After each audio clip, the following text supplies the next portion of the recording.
Saya mau ngasih ilmu. Ilmu ini mahal, tapi saya bagi gratis. Saya bagi gratis. Judulnya apa? Sulit itu tidak sulit. Sulit itu tidak sulit. Sulit itu sulit enggak? Enggak sulit. Sulit itu tidak sulit. Yang membuat sulit karena kita mikir. Karena kita mikir itu sulit. Paham?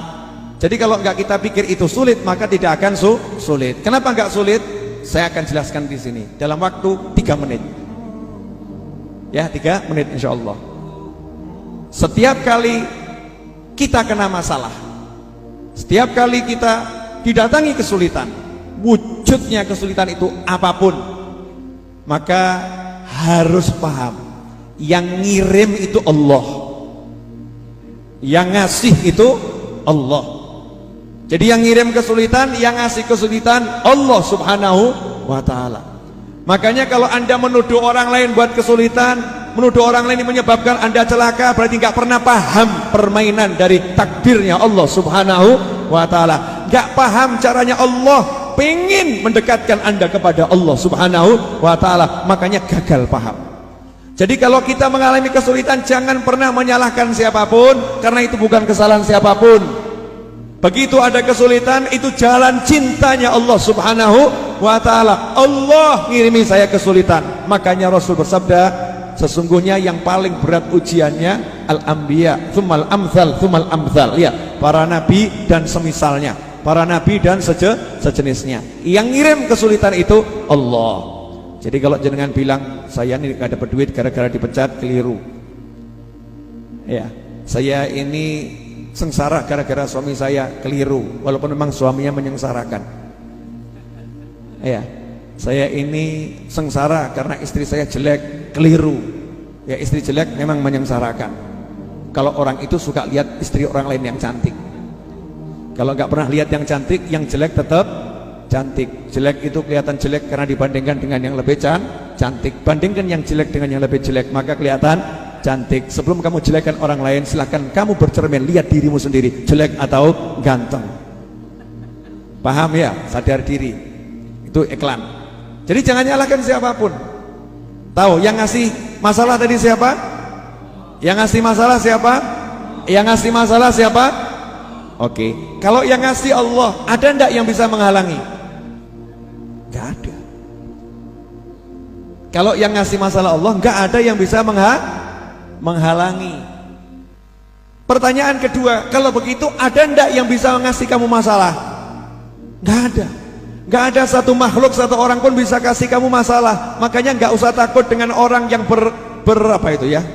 berencana apapun, orang yang membuat makar model apapun, orang yang membuat siasat model apapun. Siasatnya, makarnya, usahanya, tipu dayanya tidak akan bisa kena ke kamu kecuali kalau memang diizinkan oleh Allah subhanahu wa ta'ala. Ini akidah, itu buat tenang. Lah yang ngirim masalah Allah kok. Jadi nggak masalah. Kok nggak masalah kenapa? Kalau hubungan sama Allah enak. Begitu paham yang ngirim Allah, langsung bilang saja sama yang ngirim, ya Allah tolong solusinya, ya Allah please selesaiin, ya Allah kuatkan, ya Allah tolong, ya Allah bantu. Ini paham. Jangan begitu kena masalah kesulitan langsung mikir simpenan duit, langsung mikir teori, langsung mikir strategi, langsung mikir cara-cara, mikir makhluk yang dipikir, gak mikirkan kholiknya, yaitu penciptanya Allah subhanahu wa ta'ala.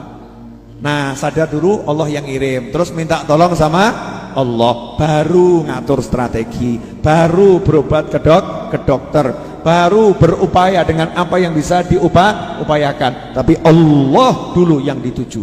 Itu nomor satu.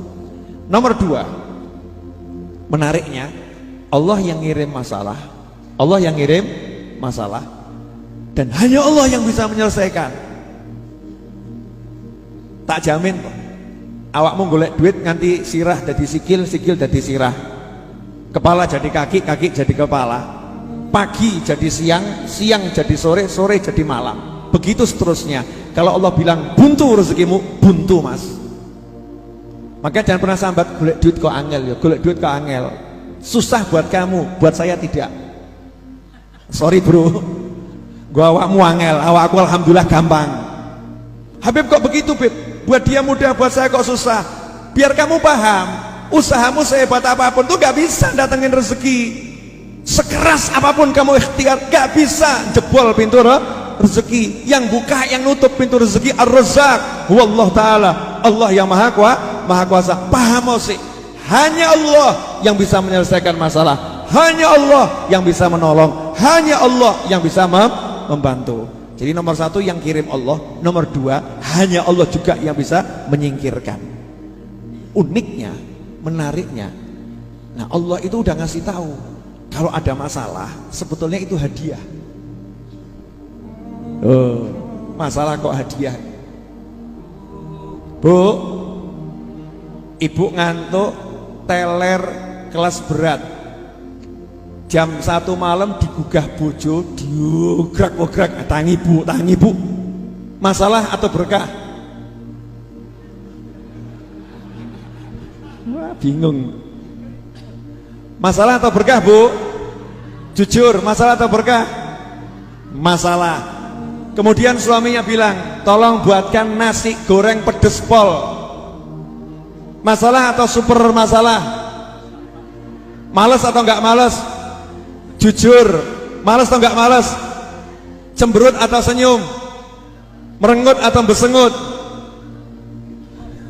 Podo wae ya. Cemberut, merengut, besengut. Begitu keluar dari kamar, lampunya mati. Kenapa?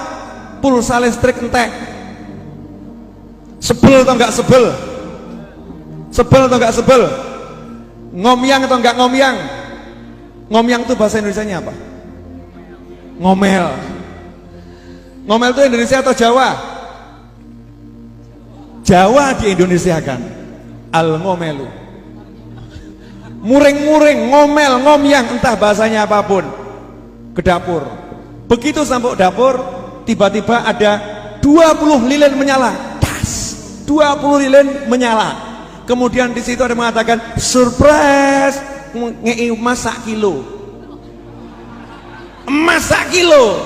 Ya, kemudian semua yang 20 orang itu ngomong, ini hadiah dari suamimu, ini hari jadi pernikahan kalian. Jenengan seneng napa besengut? Mati ngadeg kaget bu. Seneng kan ya? Seneng, betul? Seneng, bahagia. Pertanyaan saya, sebetulnya tadi gugah membangunkan dirimu dikala kamu males bangun, dikala kamu suntuk untuk bangun, dikala kamu capek, dikala kamu lelah, dioyak-oyak bojo, itu enak atau enggak enak? Enggak enak, betul. Lampu mati keluar untuk masak, enak atau enggak enak? Enggak enak. Ternyata itu strategi suami. Untuk apa? Surprise. Kejutan deh, kejutan. Ternyata suaminya mau ngasih hadiah. Begitulah Allah subhanahu wa ta'ala. Awakmu dikai masalah, dikai surprise, dikai kejutan, dikai hadiah, mikir elek-elek, kurang ajar awakmu. Habib Novel galak ya. Orang mudeng-mudeng. Paham enggak? Jadi dikasih masalah, dikasih yang gak enak, itu sebetulnya lagi apa? Di ujung disiapkan surprise, kejutan. Makanya kalau udah dikasih tahu dari sekarang, begitu ada masalah, asik, hadiah. Ada masalah, surprise. Entena no hadiah, entena no surprise, mesti enak. Ada yang nonton ini kemudian ngomong, Habib, aja mau gedebus. Gedebus itu bahasa apa ya? Bahasa Jawa suwe gitu ya, Jawa kuno. Gedebus. Jangan asal bicara nggak ada dalilnya. Zaman sekarang ini dolal dalil. Dikasih dalil yang nggak mudeng. Ya udah nih, dalilnya simple. Fa inna ma'al usri yusran, inna ma'al usri yusra. Itu ayat turun ketika Kanjeng Nabi SAW lagi duduk dengan sahabat.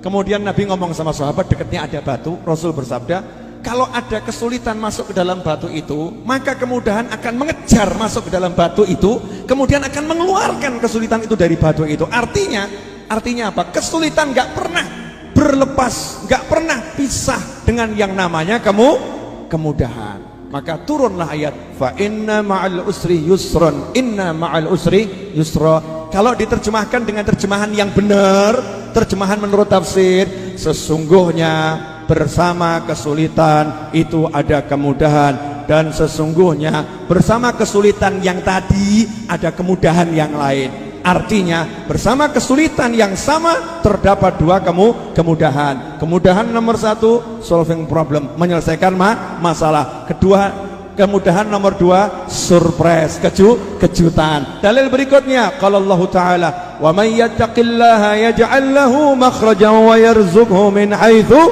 la yahtasib. Barang siapa bertakwa kepada Allah, pengajian, maulid, sholawatan, zikir, istighfar, ziarah kubur, birrul walidain, silaturahim, cari nafkah untuk pasangan, cari nafkah untuk anak, cari nafkah untuk orang tua, murah, senyum, sedekah, berderma dan lain sebagainya. Wa may yattaqillaha yaj'al lahu, maka dia Allah, bukan Habib Muhammad, bukan Habib Novel, bukan Habib Muhammad Syarif, bukan Gusmus, bukan Syekh fulan, bukan Ustadz fulan, bukan Kiai fulan, bukan Gubernur fulan, bukan Presiden fulan, bukan pejabat fulan, bukan Jenderal fulan, bukan.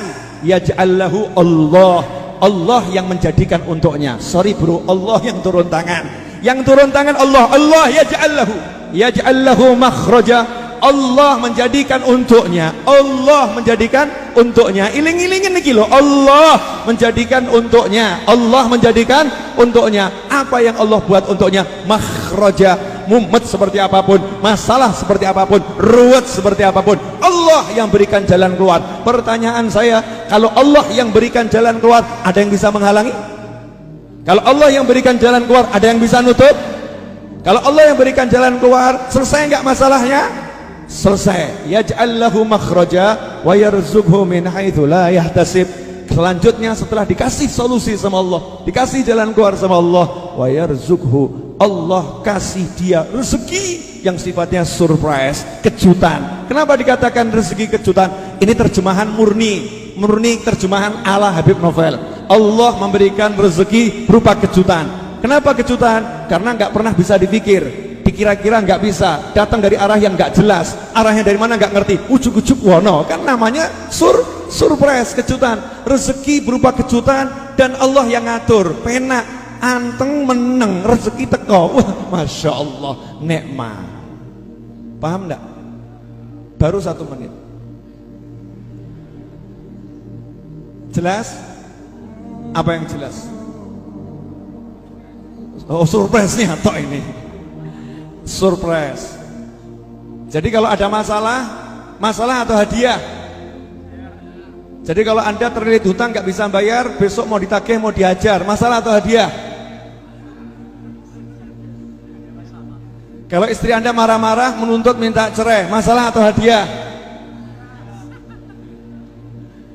Kalau anak Anda teriak-teriak kemudian tidak mau sekolah, masalah atau hadiah?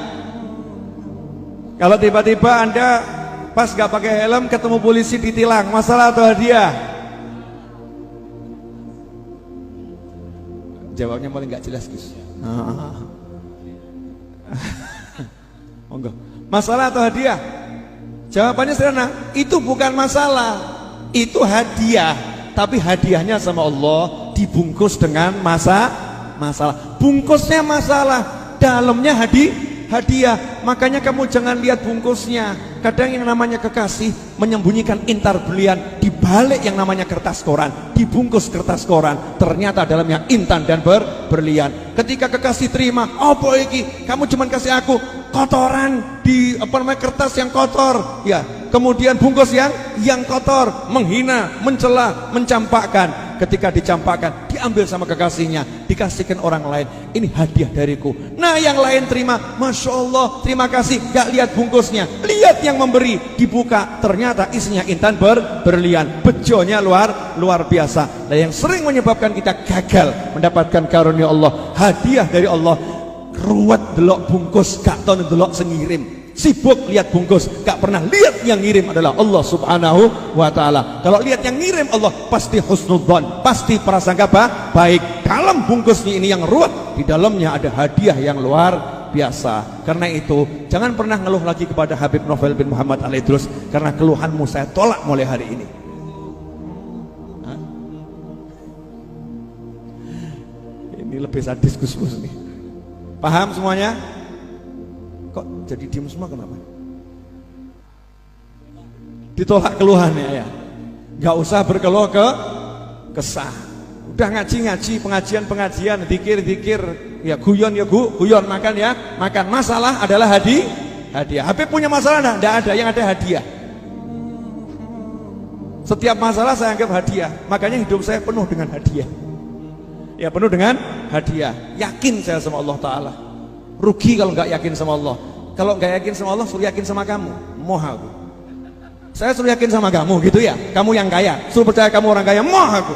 Suruh percaya kamu orang pintar, nggak mau. Percaya kamu orang hebat, nggak mau saya. Moh, sing pintar dadi bodoh ya iso akeh. Yang kaya tiba-tiba miskin melarat, akeh utang ya akeh. Betul. Yang kuat tiba-tiba jadi stroke, naudzubillah min dzalik, gak iso obah ya akeh. Tapi kalau Allah selalu kuat, selalu kaya, selalu hebat. Makanya ikhwani rahimakumullah, teruslah berharap, bergantung, bersandar pada Allah Ta'ala. Tinggalkan semua sandaranmu kepada selain Allah. Jelas? Dah, ojo salah terima ilmu. Ya udah, kalau begitu mulai besok jangan kerja. Berharap sama Allah. Nah, ini belajar nggak lulus nih. Yang saya omongkan tadi semua sikap hatimu begitu. Fisik guyu mesem, gak ada duit nih, gak punya duit, keluar ke pasar. Ngapain? Ibadah. Ngapain? Cari nafkah. Pasar sepi, gak masalah, Gusti Allah ramai terus. Masya Allah, asyik. Enak enggak bisa begitu? Enak. Makanya jaga hatimu, aku akan jaga hatiku. Kita punya hati masing-masing. Mari hati kita masing-masing kita jaga.